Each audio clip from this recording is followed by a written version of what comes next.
Assalamu alaikum, урматтуу Москвадан мекендештер, амансыздарбы. Силер менен кайрадан эле Мускабар туугандар.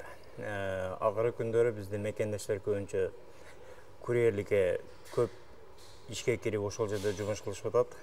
Бирок тилекке каршы курьерлердин арасында баягы электросамокат, электровеликтер менен жүргөн биздин мекендештер акыркы учурларда көбүрөөк кырсыкка учурап атат. Себеби көбүнчө баягы коопсуздукту сакташпайт, скоростной режимди сакташпайт, светофорду карабайт.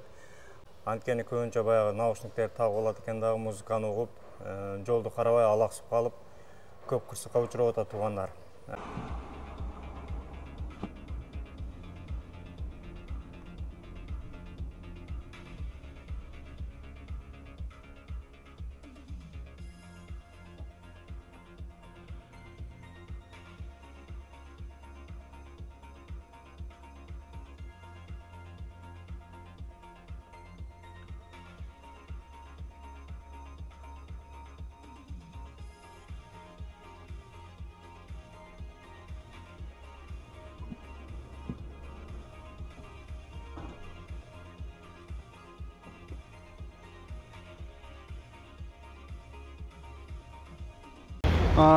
Произведен ДТП.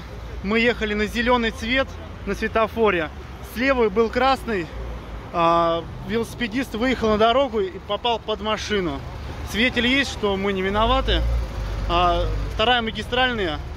Нужно клиентам прозвонить, что мы сегодня не сможем попасть. Дегеле мына туугандар видеодон көргөндөй ушундай учурлар көп кездешип атат. Андыктан жаштар өзүңөрдө этият болуп, жол эрежелерин сактап, жолдо жүргөндө наушникти такпай жүргүлө. Колдон келишинче мындай эки жакка этият болуп карап жүргүлө.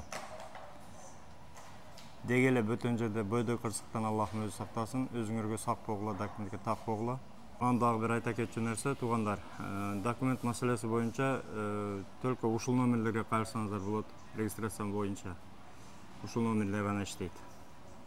Урматтуу Москва шаарындагы мекендештер, эгерде сиз чек арага кирди чыктыга муктаж болсоңуз, же документиңиздин мөөнөтү бүтүп жатса, анда биздин кызматтан пайдалансаңыздар болот. Ар күнү өтө ыңгайлуу, заман талабына жооп берген заманбап автоунаалар Москвадан Казакстандын чек арасына каттоодо. Ортомчусуз кара тизмеден текшерип, бир гана ыңгайлуу автоунаа менен сиздин документ маселесине жардам беришет. Байланыш номерлерибиз 8 926 213 00 +7 965 402 93 Мухиддин.